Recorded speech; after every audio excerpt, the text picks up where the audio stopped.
All right, I appreciate you watching and visiting the channel. Have another helicopter here. This is a 380 Buddy. This is the little facelifted SAB Goblin 380. It shares a lot of resemblance with the Kraken, which I like. I think it looks cool, very modern. SAB is going this direction with the matte finish stuff. I like it a lot. I think it looks great. Some upgrades from the old one are the side frames are new, ESC tray is new, your landing gear is new, and you know, pretty much all your chassis, it's a little bit different layout. Everything up here and stuff, you know, that's the same, but obviously you got this new looking boom here. Canopy looks really nice. I mean, just flawless. No broken, no chipped, no cracked anything out of the box. Could not be more impressed with the quality of this little helicopter. So $400 for the kit, which is not terrible, which is a bargain for anything from SAB really. But it's really worth it. You get a lot of good stuff with this helicopter.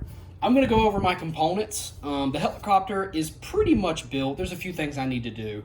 But first off, I'll start with saying that when you're building this, the physical copy of the manual they give you, in mine, there were a few images that didn't match up, but I went online, downloaded it on my iPad, and used that, and everything was fixed. So I recommend using an online manual just because they're able to fix anything. So before you start building, go ahead and just reference an online one the whole time. First off, we'll go over ESC. I am running a Castle Creations Phoenix Edge. So this is the CC Lite 75. This is an intermediate ESC. You could do 100 amps easily. You could do more than that. You could put 130 amp, whatever. Hobbywing makes some great ESCs as well, but this is what I'm going to run. I'm familiar with how to program Castle, and I've always had good luck with their ESCs. I have an IC5, and I have cut down my motor wires about 1.5 inches.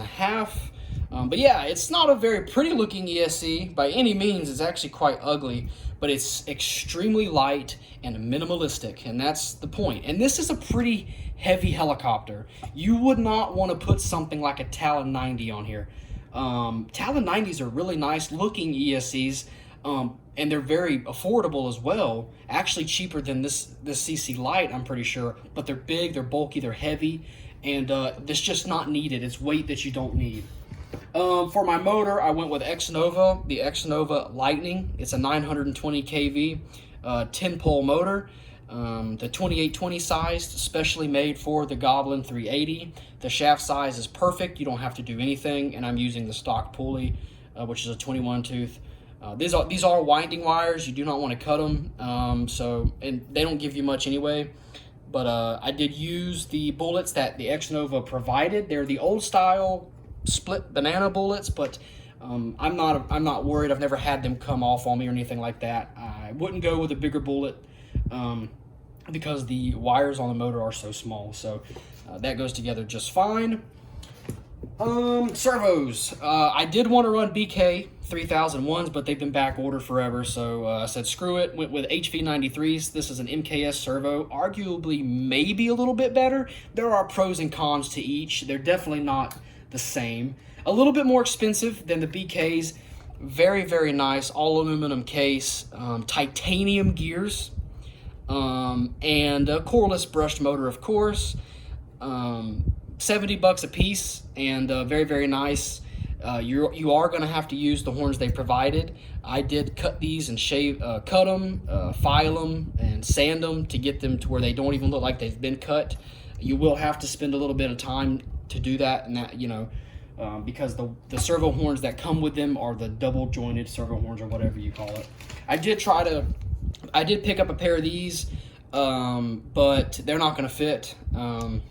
They're for BK and Futaba. It says 25 tooth, but these are 25s, but they're just not the right size. You can squish them on, but you're actually stripping them if you do that. So you're going to want to use what comes with your servo unless you have BKs or Futaba. So that's a bummer, but not a big deal. Tail servo, I am running a BK, which is a 5005.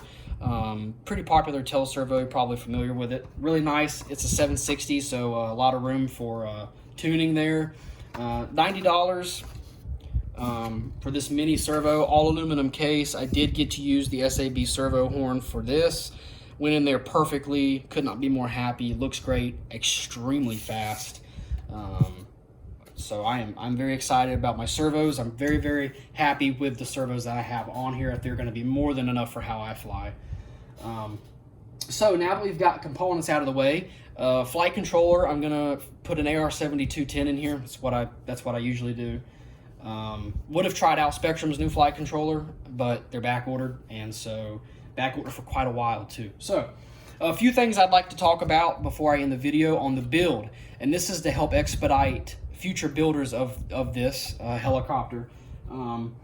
So there are a few things that are pretty interesting. So when you build the top plate, the swash, and all this, they tell you to put your pulley, your tail pulley, and your one-way on outside of the helicopter.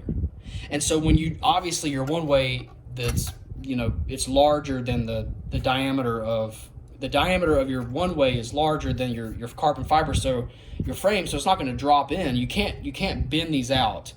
You'll probably crack them. It doesn't make any sense that they tell you to put it in pre-built like that. You have to put your top plate in, then slide in your pulleys through the side of the helicopter. Very interesting that they lead you astray and they make you build the whole thing and then it doesn't drop down in there. So watch out for that. Not a big deal, but you're going to have to backtrack if you don't catch it. Another thing is this ESC tray is only held in by tabs, no glue, no nothing. And basically, when you're building the frame and you conjoin the frame, the two side pieces, go ahead and put that in there, because in the instructions, they tell you to put this in way later, and they tell you to take out screws you've already Loctited and put in. It just doesn't make any sense. You can try and bend it in there, but you're gonna have to, I wouldn't crack my frames just because you have to, you're rushing it, you didn't want to take off some screws. The last thing that I think is a little bit interesting, well, two more things actually. When you're putting this, before you put the boom on, just go ahead and remove don't put your servo in. So you want to install your tail servo on the tail servo plate outside of the helicopter, and then don't even put it back in. Put your tail servo in after you've slid your boom on and you put your nylon nut in. Or just put these two screws in and you can pivot it down. That's probably better. But you don't have to put it in, because if you go ahead and put your tail servo in and put all 4 bolts in there, getting this boom in is going to be a nightmare. And they say you can angle it. It just doesn't make any sense. You're going to risk breaking it, cracking it, scuffing the finish. So slide your boom on first, tighten it down up here, and then then go ahead, and you're gonna have to apply a healthy amount of force, but kind of squeeze it up, line up the holes, and put these 2 screws in. So don't pre-Loctite them or anything like that, because once you Loctite it, you break the Loctite, you have to clean it with alcohol and redo it. So the last thing I have to say about the 380 Buddy is when building the tail push rod for the servo, it's a carbon fiber rod, and you thread/CA these metal threaded rods on the end of each. Well, one of them threaded in just fine all the way until only 13 millimeters was showing. Perfect. Let the CA dry. There's no way it was coming out. But on the other side of the rod, the inner diameter of the rod was too large, and the metal threaded rod literally just fell right in. It didn't thread at all. And so that's a little scary, because yes, they do tell you to CA it and glue it, but I want more than just glue holding that on. It should be threaded and glued. So basically my carbon fiber rod is not tooled very well. There are inconsistencies with things like that. I actually asked SAB, I said, hey, do I need to warranty this? And they said, well, it's, we've seen it before, it's not an issue, but I'm not comfortable with it. And because of that, I have ordered a new rod assembly that I will be hoping that I get a better tooled tail push rod.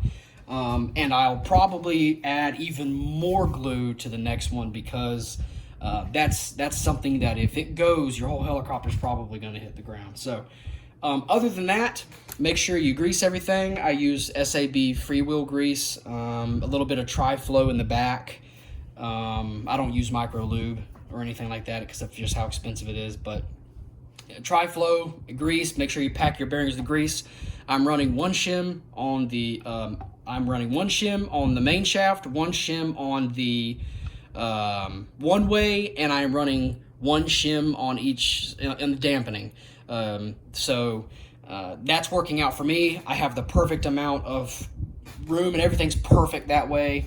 And I also have a few upgrades on the way, including the aluminum one-way, which is the reason why my motor has been taken out, is because a little bit easier just to work around with. But I am going to be putting the aluminum one-way bearing from SAB in here, and a couple of other upgrades that I'm trying to get in, hopefully if they get off back order, like aluminum servo mounts and whatnot. So if you have any questions about the 380 Buddy, leave a comment, and I appreciate you watching.